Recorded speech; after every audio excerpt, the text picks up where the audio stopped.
Hi everyone, my name is Diana Testney and I am the Director of Religious Education here at the First Universalist Society in Franklin. And today is our after worship session where we're going to be exploring some themes related to last Sunday's worship service. Those of you who did not have an opportunity to attend service last Sunday missed out because it was our annual Blessing of the Animals ceremony. The idea of blessing companion animals or domestic animals is common in many spiritual traditions. In the Christian tradition, it is commonly done around October 4th, which is the feast day of St. Francis of Assisi. And animals in those communities are brought to the church to receive a blessing. I understand that at First Universalist Society in Franklin, we have a long tradition of having animal companions come to the church and receive a blessing outside on the lawn. But this year was different because the animals were at home and we had our meeting over Zoom. Our service was conducted over Zoom. So it was a win-win for everybody in some ways because as a congregation, we got to see more of the animals that might not generally like to come outside of their home environment to visit, like cats, for example. And we got to see them in their actual home. So that was really wonderful. And it was such a pleasure to see so many animals, to meet these animals that are a part of our fellow congregants' families that are giving them so much love and support and joy in their lives. So I'm named after the Roman goddess Diana, who is the goddess of the wild animals. And I've always loved animals. And it's funny that I didn't end up becoming a wildlife biologist or a sheep farmer, although I suppose there's still time in my life for me to achieve those goals if I would like to. But I've been a teacher of young children for many years. And one of my colleagues, who is a child development expert, mentioned at one point in a lecture I attended that being with young children is kind of like being an animal tamer. He said, if you're doing it right, it's like you're an animal tamer. And I'd just come from a very harrowing day with my class. So I was a little bit like this. And I thought, yeah, that's exactly how I feel. Why is that? And when I reflected on that statement, I realized that he wasn't intending to, it wasn't intended to be a slur against young children. It was actually to notice when he called them, that he said, it's like being with them is like being an animal tamer.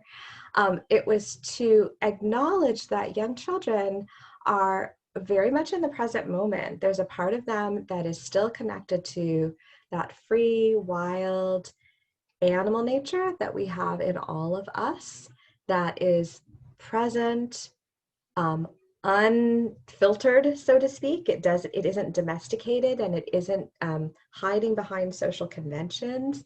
It's very authentic and true and present. And those of you who've ever worked with young children know that when they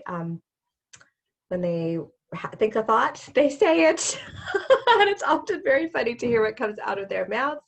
And just like our animal companions, sometimes I know my cat, if she wants her dinner, she wants it now. And she lets me know about that. And she isn't polite about it. She's just very honest. True honesty can be given to us by our animal companions and also by the children in our lives.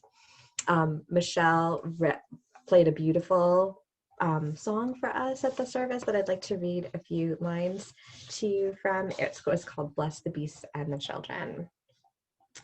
Bless the beasts and the children, for in this world they have no voice, they have no choice. Bless the beasts and the children, for the world could never be the world they see. Light their way when the darkness surrounds them. Give them love, let it shine all around them. St. Francis was a great friend of animals, and he taught that all animals are our brothers and sisters, and that as human beings, we have a responsibility to both care for them and to be open to learning from them. I would like to share with you now a story about St. Francis that I often would tell to my students when I was a teacher. Once upon a time, a long time ago, Francis and his companions were walking through the autumn fields outside the village of Gubbio in Italy. And as they walked, they were surprised to find that there were no farmers working in the fields, and there were no cattle grazing in the fields, and there were no sheep or goats or children playing in the farms around the town. And they were even more surprised when they arrived at the town and it was daylight and the gates of the town were closed. This was in a time during the Middle Ages when many people lived in walled cities or towns to keep robbers or people out in the nighttime, and the gates were closed at night, but usually they were open during the day to allow travelers to pass back and forth. So they were very surprised that the gate was closed.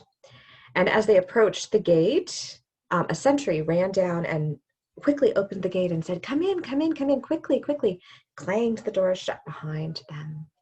And when Francis and his companions went into the town, they saw that all the townspeople were there, gathered inside the walls, and with them were all of their animals.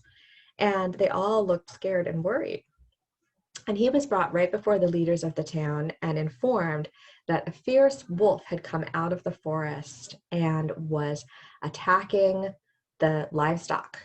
Many sheep had been killed, many cattle had been killed, and the farmers had been frightened away from their fields by this wolf because he would actually come out during the daytime to hunt people. And they dared not come out of their houses. They dared not let their children out of the houses. So they'd all come into the village, the walls of the walled town.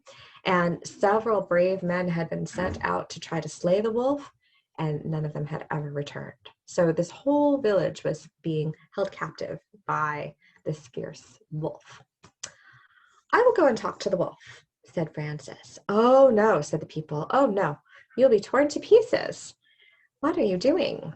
But Francis went right down to the gate and opened it and went out across the fields and went walking towards the forest. And all the people climbed up onto the walls of the city to watch. And they were terrified. They were thinking that the saint would be torn to pieces right before their very eyes. And they called to him to come back, come back. But Francis didn't listen to them. He just kept walking towards the forest. And he stopped a little way from the line of dark trees and he called out, Wolf, Wolf, please come out.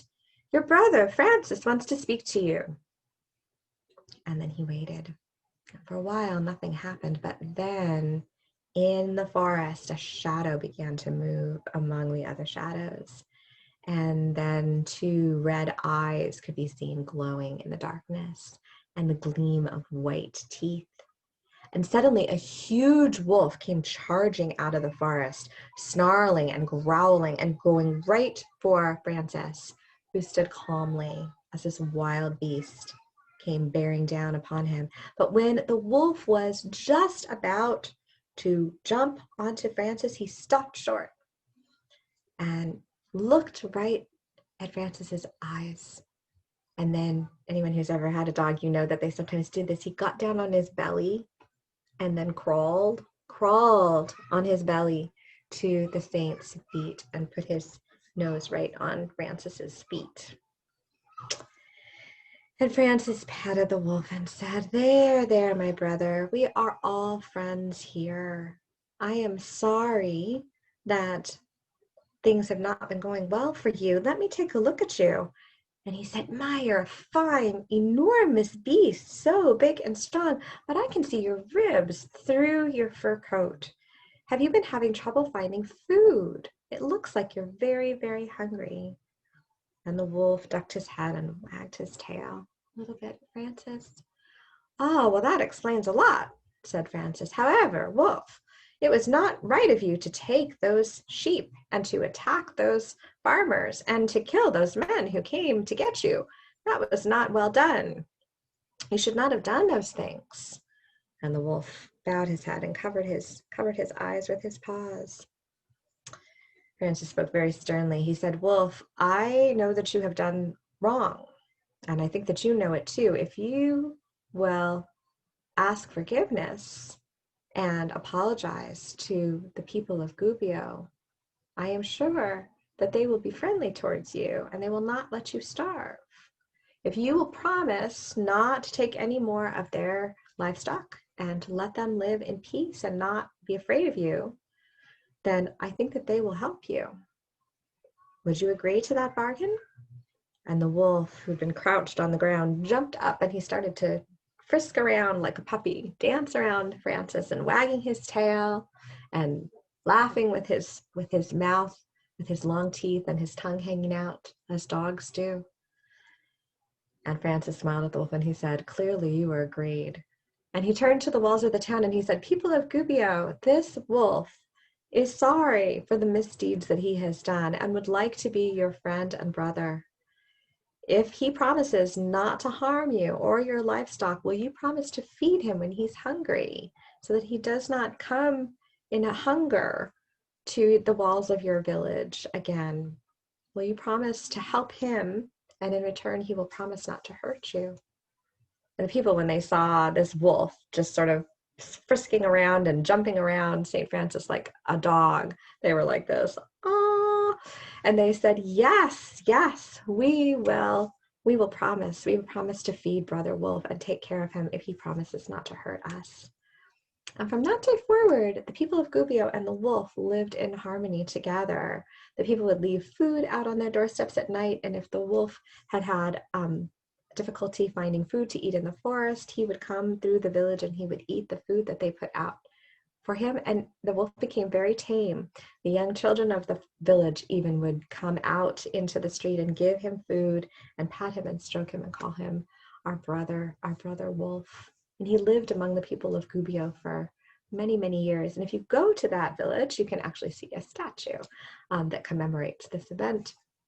The Wolf of Gubbio, who was called brother by the people who were inspired by St. Francis to care for their animal friends and in turn receive the care and that they bestowed upon them. I'm sure that wolf was very protective of the people of Gubbio as well.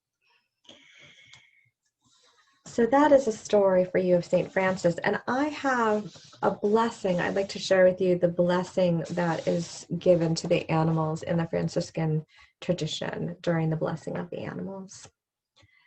"Blessed are you, Lord God, maker of all living creatures. You called forth fish in the sea, birds in the air, and animals on the land.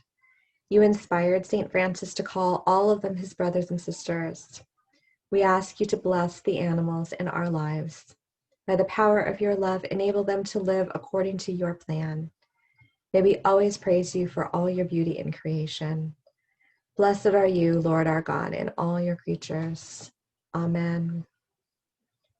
And as Unitarian Universalists, may we take inspiration from this tradition and make it a part of our own tradition as we bless the animals who enrich our lives so much. May we all be open to the many blessings we receive from our animal brothers and sisters and commit ourselves to protecting and caring for them. Blessed be.